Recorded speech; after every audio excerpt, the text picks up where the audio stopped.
Hey guys, welcome back to Making Everyday Magic. My name is Shanna. If you are new here, we are a homeschooling family of 4 who is in our 6th year of homeschooling. We come here and we share secular curriculum choices, things we're learning along our way, and I come here and chat some mom things at you. This one's a mom thing. Guys, today I want to talk with you about the resource of me. Guys, before we go any further, please scroll down, hit the big red subscribe button, turn on the bell for notifications, and give this video a thumbs up. As always, you can find me right on down in the comments or over on Instagram at Making Everyday Magic. You guys know I come here and I chat with you about things that we have going on, any really like mom things. I try to talk with you, talk at you, share with you, get your feedback on, because you guys are such an invaluable resource to me. And as moms, as mothers, as women, we can very easily forget that we are simply not able to do it all. Not only are we not meant to do it all, we are not able to do it all. I don't know if this is going to be more chit-chatty style or more ranty style, so buckle up. We'll all find out together.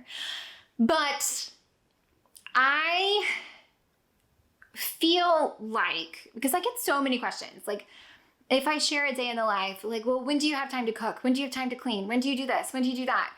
Not all of that is one, is my job, or 2, is my responsibility. I want to remind you, and this sounds really callous, and I don't mean for it to sound callous. I hope that you hear what I am trying to say, the message I'm trying to say. In our family, and in every family, you naturally assume roles. I tend, as the mother, as the person who is physically in the home more, I tend to the homeschool. I tend to tend more to the children. I tend to do more of the cooking because I am home at the hours that it is convenient to cook dinner so that everyone eats at a reasonable time. Things like that align that way. However, I will frequently remind my husband that that is not my job. I do this in a service to our family for the greater good, but I do actually work and make a living.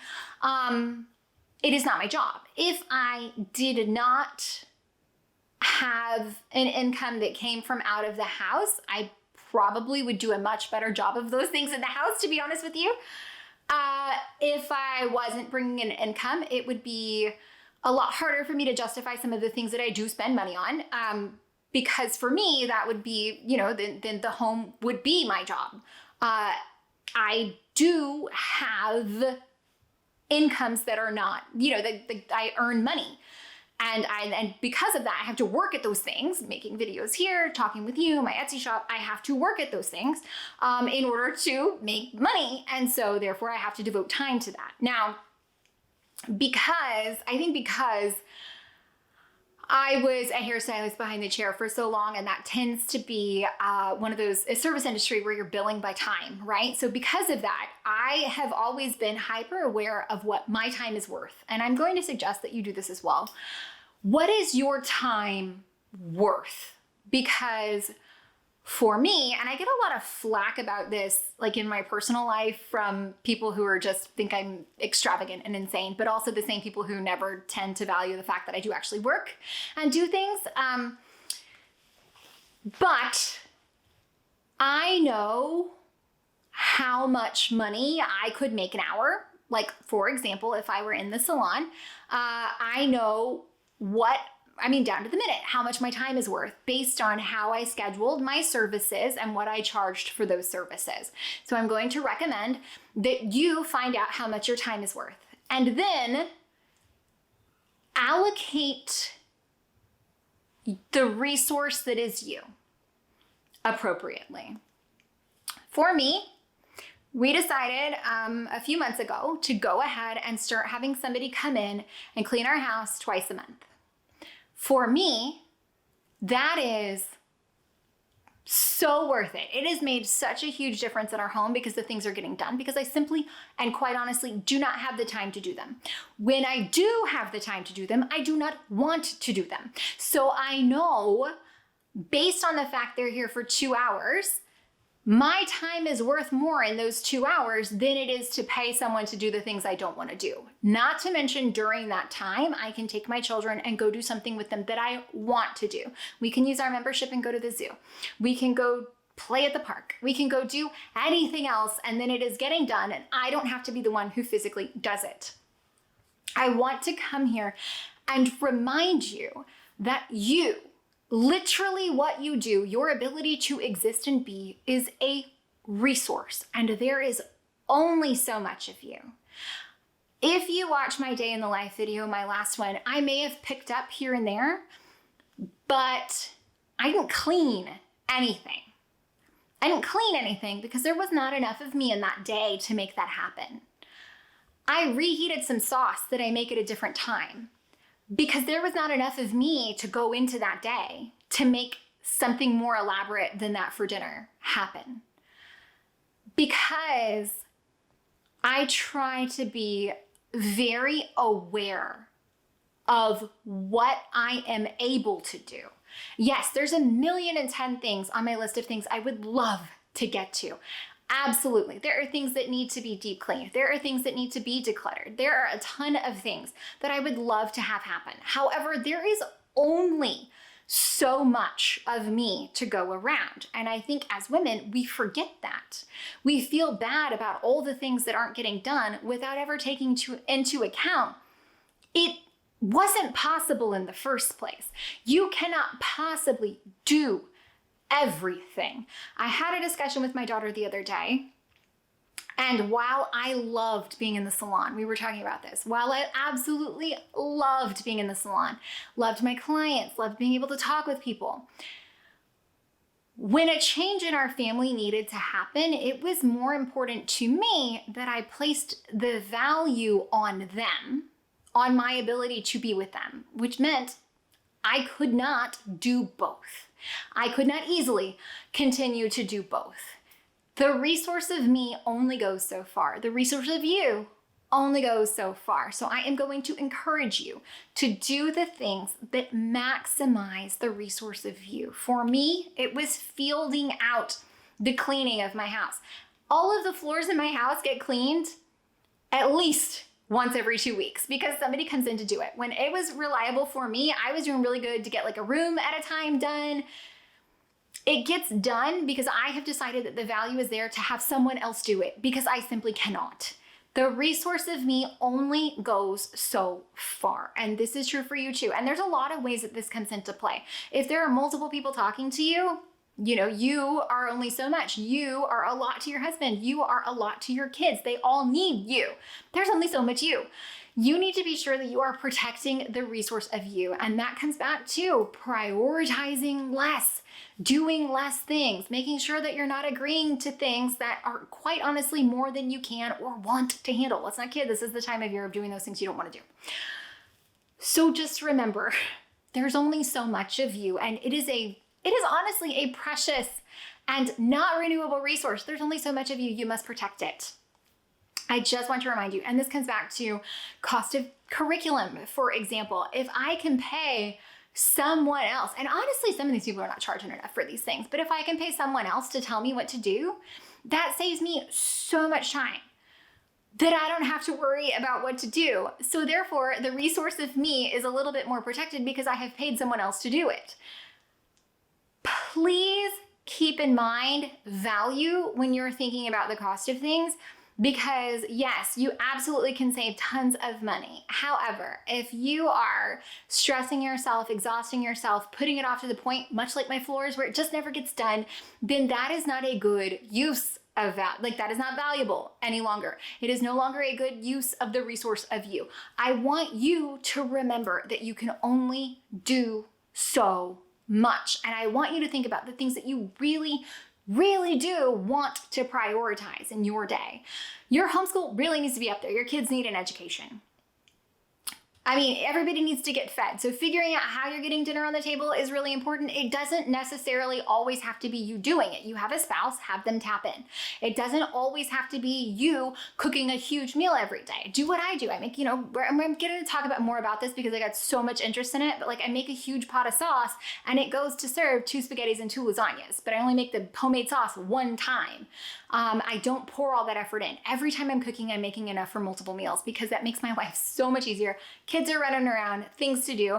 And maybe that's it. Maybe you have a teenage helper come in and drive your kids to their things that they need to get to. Maybe you have a teenage helper come in and make the dinner. Have somebody come in and make the dinner, or order dinner out so you can simply play with your kids.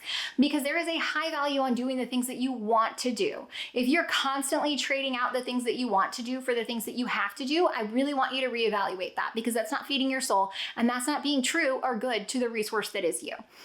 Your kids are going to remember the FaceTime with you they had so much more than if the underside of your kitchen sink was clean. So I want you thinking about where truly the value is, where you are truly spending you. Where are you investing that? And does it all have to be you? Are there ways that you can streamline this? Are there ways that you can feel this out? Are there ways that you can delegate? I got myself one of those robot vacuums. That thing is gold, guys, gold. And also keep in mind that it doesn't all have to be you. So like my kids, we will take 30 minutes. Everyone works on their own chores. But that means later, if they each did chores for 30 minutes, and don't get me wrong, if I did the chores, they'd take me probably like 15, but that's 30 minutes I didn't have to do those things. That means that's 30 minutes we can then spend together doing something fun because we all worked hard for a shorter amount of time. Please keep in mind that you are not the only person who lives in your house. You are not the only person who's responsible for all these things. And even if that is so simple as you and your husband sit down and figure out, my husband and I have done this, guys. There are seasons of life that are hard and busy. We've sat down, we've figured out the easiest meals we could possibly come up with, like 14 meals, and we put them on repeat. That means that our grocery list almost always looks the same. That means if I look in the freezer, I know exactly what I can make with what I have because I know what's been used and what hasn't. That means if I send my husband to the grocery store, he knows what he needs to pick up. That means if my husband's like, all right, I've got this, I know I can make that.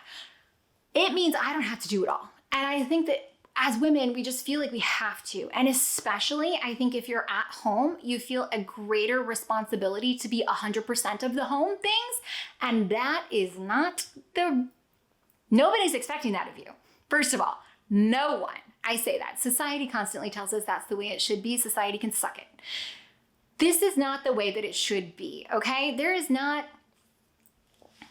here I'm going broke, okay? So you cannot tell me that these societal expectations, these Instagram filters, the insanity with the way that the world is now that tells us that we are supposed to contribute to a house so that we can have all the fancy cars, all the fancy vacations, all the big house, all the things going on. We are supposed to work and contribute, but simultaneously we are supposed to keep our kids, getting 8 hours of sleep a night, 10 hours of sleep a night on top of doing homework, keeping them perfectly educated, keeping them perfectly well behaved. All the laundry is folded. All of that's going to happen. Your house is absolutely spotlessly clean. Oh, but there's also a massively high rise in prescription medications, mental health issues.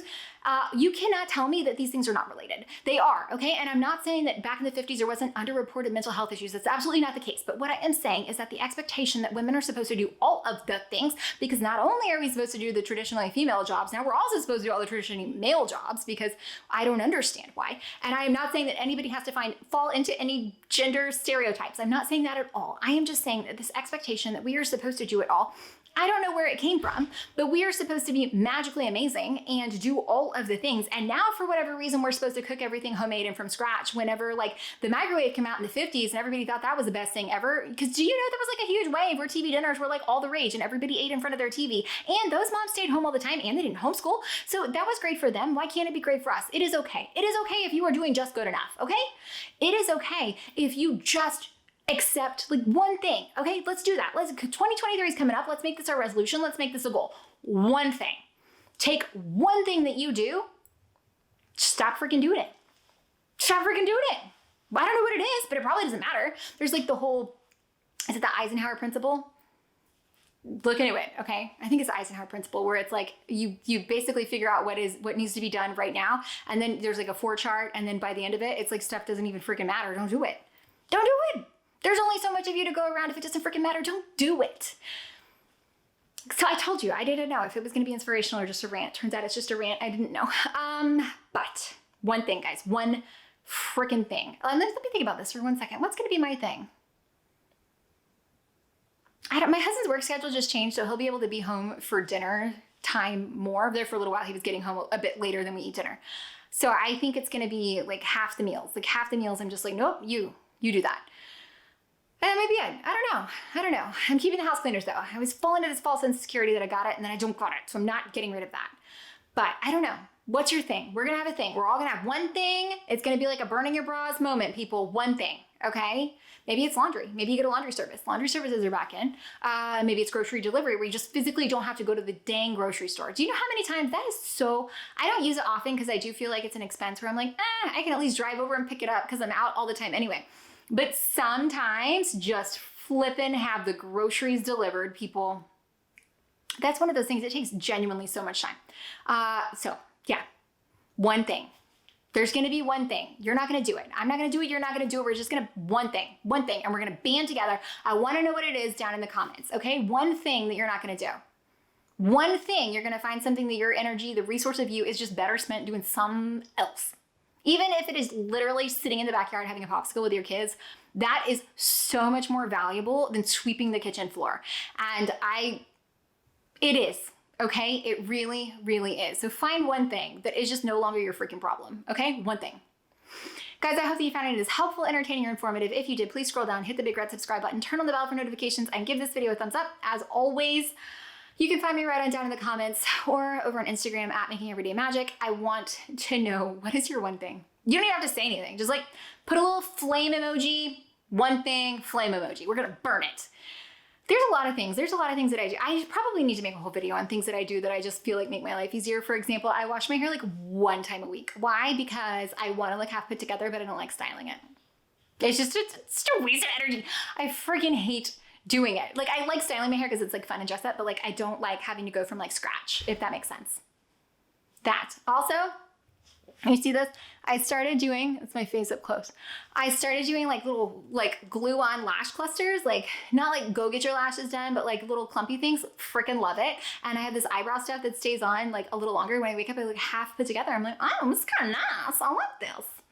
So I'm going to think on this. I don't know what my one thing is, but it's coming. I'm going to give it to you. My one thing. I don't know. Moral of the story, it has to be all you. There's only so much of you to go around. So focus on where you're really putting the you, okay? Give yourself more you. You deserve more you. Good, but she ain't so pretty.